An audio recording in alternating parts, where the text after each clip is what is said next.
¿Qué tal, compañeros? Licenciado Carlos Abraham, mi nombre es Isaac Nader, soy estudiante de la licenciatura de Administración Ejecutivo, segundo cuatrimestre, y bueno, el motivo de este vídeo es hacer un repaso por los diferentes temas y conceptos que vimos a lo largo del cuatrimestre. La intención es hacer un refuerzo de cada uno de estos conceptos, intentar explicarlo de una forma un poquito más menos técnica para que sea un poquito más entendible, un poco más digerible. Y bueno, vamos a comenzar. Muchas veces cuando escuchamos la palabra derecho lo relacionamos con sanción, castigo, leyes, normas, juez, etcétera, ¿no?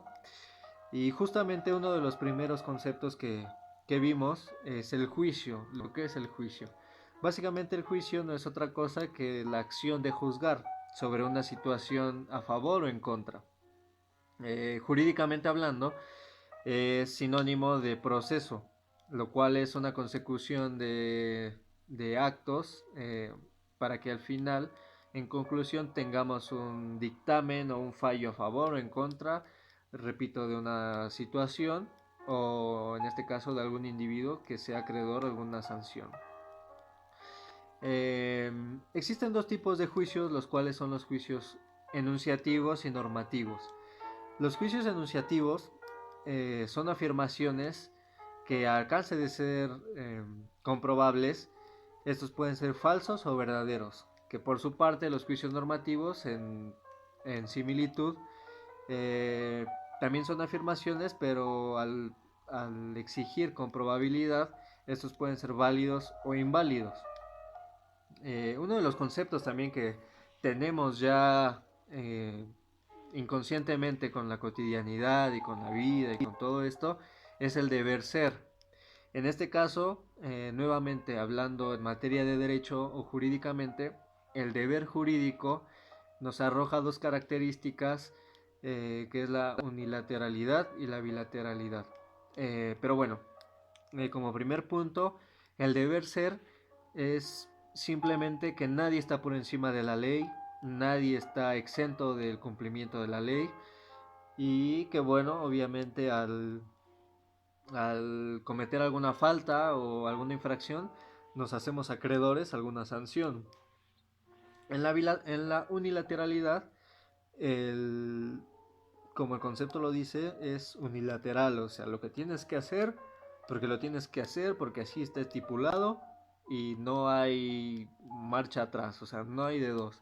Y en la bilateralidad, pues ya existen dos partes, ¿no? Con el sujeto ya presenta derechos y obligaciones, legalmente hablando, pero obviamente sin desapegarse del marco regulatorio. Uno de los conceptos que llamó más mi atención a lo largo del curso es la coercibilidad, que de pronto uno puede decir, y bueno, ¿qué es la coercibilidad?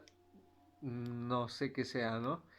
Y es muy fácil, o sea, solamente es la facultad que tiene el derecho o esa característica que tiene el Estado de hacer uso de la fuerza pública para someter a algún individuo que no quiera comparecer ante la ley o que no quiera hacerse responsable o no quiera reparar el daño que ha hecho, ¿no? Eso es simplemente la coercibilidad, la facultad que tiene el Estado de hacer uso de la fuerza pública para someter a algún individuo o un grupo de personas que hayan cometido alguna infracción.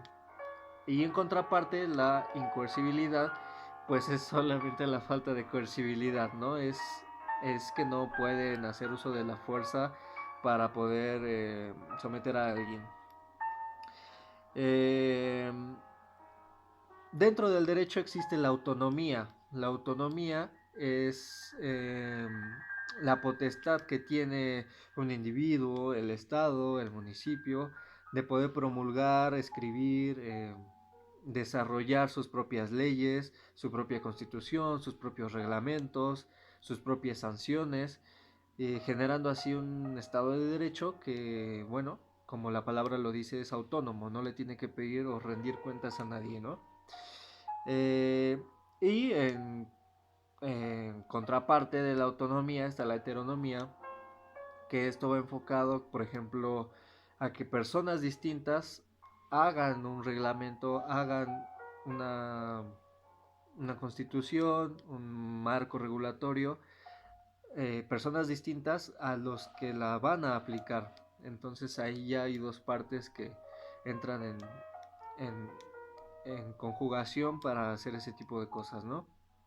Eh, uno de los conceptos del derecho fundamental es el concepto de noción o de fuente, que esto es básicamente lo que de las personas que han contribuido, que contribuyeron o están contribuyendo para la realización de ciertas leyes, normas, de ciertos acontecimientos, como por ejemplo puede ser la costumbre, la religión, etcétera, ¿no? Y tomando este punto de las costumbres, como bien sabemos, todos tenemos costumbres, todos nos regimos por costumbres que muchas veces o en gran parte o en gran medida son adquiridas de manera hereditaria, ¿no? Por nuestros padres, por nuestros abuelos, nuestros primos, nuestro entorno, el lugar donde vivimos. Esto tiende a ser ya una cuestión de idiosincrasia también un poco. Eh, el manejo y el apego, ¿no?, de las costumbres. Como ejemplo, dentro de un marco regulatorio, costumbres que muchas veces hacemos que están mal, que están fuera de la ley y que muchas veces nos hacemos eh, acreedores a sanciones por hacerlo, es, por ejemplo, estacionarnos en doble fila, estacionarnos en un cajón que está prohibido porque está reservado para personas con capacidades distintas, eh, mordidas, sobornos a la ley, no sé, la evasión fiscal, el no pagar impuestos, el colgarse de la luz, ese tipo de cosas son costumbres que, bueno, a lo largo de la historia hemos ido adquiriendo, pero lo tomo en ejemplo a que obviamente está mal, ¿no? Está mal realizar este tipo de cosas, pero son costumbres que al final de hacerlas nos, o sea, tenemos una sanción y tenemos que solucionar y reparar el daño, ¿no? A diferencia de los usos, como ya expliqué, las costumbres son adquiridas de manera hereditaria muchas veces y son cuestiones que se repiten y se repiten a lo largo del tiempo. Y los usos no, los usos son acontecimientos esporádicos que llegan a pasar, no sé, una vez en un año, en 6 meses, no sé, situaciones aisladas que de pronto llegan a pasar, que obviamente estando fuera del reglamento, pues también se hacen acreedores a un castigo, a una sanción. Pero bueno, esa es la diferencia entre usos y costumbres. En una de las unidades también me llamó mucho la atención lo que es la jurisprudencia. Digo, ya estudiándolo, leyendo, investigando, haciéndolo un poquito más concreto, la jurisprudencia no es una ley, sino es más bien la interpretación de la ley, tan simple como eso. Y bueno, también, por ejemplo, eh, los licenciados, los doctores, los juristas, los magistrados, eh, todos tienen una doctrina. La doctrina es, básicamente son sus creencias, sus percepciones, sus conceptos que tienen cada uno de ellos para poder aplicar la ley o para poder aplicar el derecho, ¿no? Eh, Hablando nuevamente del derecho, como bien sabemos, México y todos los países y todos los lugares estamos en un estado de derecho. ¿Qué es el estado de derecho? Bueno, el estado de derecho se compone del tipo de gobierno, eh, no sé, la constitución, de instituciones públicas, privadas, del sector salud, el sector educativo, etcétera. Eso es un estado de derecho. Por ejemplo, la democracia. Nosotros estamos eh, en un estado de derecho regido o basado en la democracia. A su vez, este estado de derecho tiene elementos fundamentales hacen el complemento, y sin alguno de estos pues obviamente estaría incompleta la ecuación, ¿no? El más importante es el territorio. El territorio, la demografía, el paisaje, el panorama, todo eso es el territorio, que en conjunto tiene a la población, la gente, la lengua, el, las clases sociales, los grupos étnicos, las familias, la sociedad, etcétera. Y como tercer elemento tenemos la forma de gobierno, la forma de administración, la forma de pagar contribuciones, etcétera, etcétera. Esos son los elementos más importantes del Estado de Derecho, que es en el que nosotros vivimos o estamos regulados o regidos. Eh, Haciendo énfasis también en lo que son las leyes, existe, o bueno, vimos a lo largo del curso la pirámide de Kelsen, que es una pirámide, como el nombre lo dice, que jerarquiza la normatividad, que jerarquiza las leyes, o sea, desde la base hasta la punta, los distintos niveles de la jerarquía de leyes, ¿no? Eh, También muchas veces en distintas conversaciones con amigos, con familia, en el trabajo, en la escuela, hemos escuchado de, no sé, del derecho laboral, por ejemplo, del derecho civil, etcétera. Que estos son ramas del derecho. Eh, el derecho tiene estas ramas como el derecho procesal, el derecho administrativo, el derecho penal, el derecho civil, derecho laboral, derecho constitucional, etcétera. Son las distintas ramas del derecho, ¿no? Eh, También hay que destacar lo que es una norma jurídica y los supuestos jurídicos. Las normas jurídicas son prescripciones, es decir, que, o sea, están escritas de si tú como individuo realizas una falta, cometes una falta, violas una ley, te haces acreedor a una sanción y tienes que pagarlo. O sea, tienes que pagarlo mediante un juicio, mediante, no sé, una multa, etcétera, ¿no? Y los supuestos son básicamente hipótesis. De estos supuestos tenemos los simples y los complejos. Los supuestos simples son mediante una sola hipótesis nada más, la cual tiene que ser comprobable para que se pueda sancionar. Si no, pues obviamente pues queda como la palabra lo dice en un supuesto. Y los supuestos complejos pues son más de dos hipótesis, ¿no? Que insisto, también se tienen que comprobar para poder sancionar, si no, pues obviamente pues no proceden. Eh, Otro de los temas también que aprendimos en el cuatrimestre es el cuasi contrato y el cuasi delito, perdón. El cuasi contrato es un acto lícito, es un pacto, es un compromiso, el cual pues se tiene que eh, realizar por ambas partes, ¿no? Por así decirlo.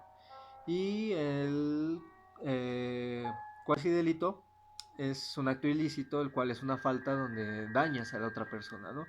No es con dolo, no es con intención de dañar a la otra persona, pero bueno, se tiene que reparar el daño y se tiene que hacer, se le tiene que hacer cara, ¿no? A la falta y solucionarla para que la otra parte pues quede saldada, ¿no?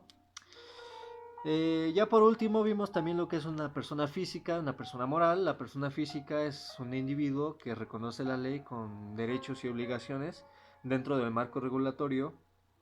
Y la persona moral no precisamente tiene existencia física, es decir, no es que no exista, sí existe, pero no como individuo o como persona natural, es más bien una sociedad. Esto va un poco más enfocado a las sociedades económicas, comerciales, etcétera. Muchas veces hacen, o la gran mayoría de las veces se hace un acta constitutiva y se hace una sociedad y bueno, son distintos socios los cuales representan una persona moral que también tiene derechos y obligaciones dentro de la legalidad. Y bueno, esto es importante delimitarlo también porque mediante sus percepciones también para ver, determinar en este caso sus contribuciones, por ejemplo, ¿no? Y bueno, también como lo comentaba al inicio, ¿no? Muchas veces lo que pensamos son sanciones, castigos, etcétera. Y obviamente, como ya lo he venido comentando a lo largo de este curso y como ya todos lo sabemos, pues al faltar a una regla, una norma o al querer hacer eh, caso omiso de la ley, pues nos hacemos acreedores a sanciones. Y una de las más importantes, o una de las características más importantes es la coacción, que esto nos indica que es como la pena que impone un juez, por ejemplo, cuando el juez hace un dictamen, dicta auto de formal prisión, dicta, no sé, cierto tipo de encarcelamiento, cierto tiempo no sé, eh, encarcelamiento de cierto tiempo de para reparar el daño o alguna multa, etcétera. Eso es lo que es la coacción. Y bueno, finalmente me parece que hemos abarcado o he abarcado todos los temas del curso. Espero que les haya quedado un poquito más claro, un poquito más entendido lo que es. Les dejo, bueno, aquí el video para cuando lo quieran volver a ver y nada, les agradezco, espero se haya cumplido el objetivo. Me parece que fue un, un cuatrimestre un poco pesado, pero bastante rico en conocimientos. Me parece que tenemos una base eh, buena para el siguiente cuatrimestre y bueno, espero el objetivo se haya cumplido. Les mando un abrazo y pues gracias por su atención.